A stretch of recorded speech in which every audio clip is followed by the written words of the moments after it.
favorite restaurant still is the Tomahawk Barbecue in North Vancouver, where Bainal Adams started out washing dishes, Brian Adams. My favorite burger there is the Skookum Chief Hamburger. And what's great about it is it's 3 meals in one. For breakfast, you have bacon and egg. For lunch, you have the wiener. And for dinner, you have the meat and cheese, all in one giant burger. I always try to bring touring bands to the Tomahawk Barbecue. The band The Cribs from England added fish and chicken to the Skookum Chief. Imagine that. They had bacon and eggs, wiener, meat and cheese, fish and chicken.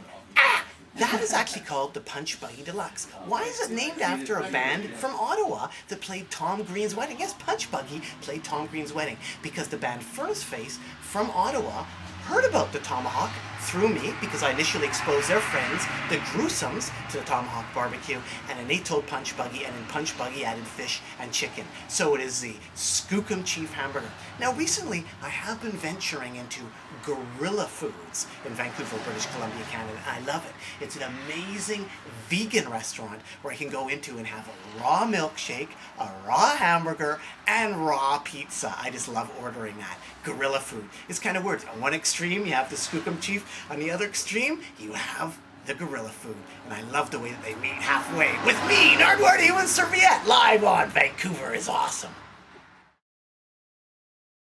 My favorite place to see a show probably is a hall, whether it be Ukrainian Hall or Sealand Hall or a place that's all ages that you can actually rent out. The vibes there are just completely amazing, and it's do-it-yourself, and I love that. It's a lot of work, but those are my favorite places to go see a band. You know, one of the ones that's way up there was seeing the band Furnace Face that came from Ottawa, Ontario at the Town Pump. And why I love that gig was, there was only about 10 people there, but it inspired me that you can put on a gig when there's only like 10 people. They had all 10 people on the dance floor. They had like one of those giant sort of Chinese sort of horses, you know, where people climb under a sheet and the whole crowd was under going crazy. So it kind of taught me that when you do a gig, playing on the Evaporators or any band, you don't need a huge crowd. You just need the crowd to be into it. That was Furnace Face from Ottawa, Ontario at the Town Pump sometime in the early 90s. And of course they went on to tell the band Punch Buggy about the Skookum Chief Barbecue. Well, actually, any show that we actually get out of in one piece is kind of the favorite show that we played. I don't know, I just love every single one. One show that I must say that we played that I made a mistake at. Like, what's your favorite show that you played that you made a mistake at? It was a show when the Evaporators played with Mudhoney, and I presented the gig at UBC, an all-ages gig at the UBC Sub Ballroom, where I encouraged the audience to spit on me. I said, okay, everybody spit on me, because nobody was paying attention. You're trying to be an MC, and nobody's paying attention to you. So why don't you spit on me? Okay, maybe that's cool. Spit on you. But don't hold your mouth open. And so I was like, okay, everybody spit on me. And they spat on me, and the spat went in the mouth and down the throat, and I was sick for like 3 or 4 months afterwards. Ugh! That was in 1990. However, I do remember that Firuza Balk from The Wizard of Oz was at that gig dancing, so that made it extra special. So, a note to you prospective MCs or rock and rollers, if you tell people to spit on you, close your mouth, please.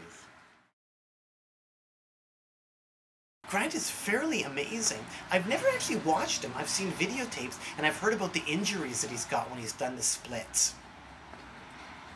I've also heard many great stories of his gear getting stored in the back of his car and how schmelly it is there, and also sort of other sort of stuff that Grant is so dedicated to playing hockey. Like, he's so into it that when somebody scores a goal on him, one time like somebody scored a goal on him and he was so upset he just like walked right off right into the woods and never came back to the game. It was like, I got scored on. So he's so dedicated, and he has a team, the Vancouver Flying V's, as well. My favorite story about Grant Lawrence involves playing a gig with his band, The Smugglers, in Bellingham, Washington. As I was mentioning, some bands in Vancouver tour, but other bands don't. They just stay in Vancouver and don't do anything. I remember The Smugglers were one of the first bands from the Pacific Northwest sort of Nirvana grunge era scene to get out there and tour, actually even pre-grunge. And they were doing a gig in Bellingham, Washington. Grant was probably like about 18 years old. To get to the club, you have to be 21 and over. And Grant said, I want to play. And they said, okay, well, here's a long extension cord for your mic. So Grant sung in the street. The rest of the band was in the club. I just love that story.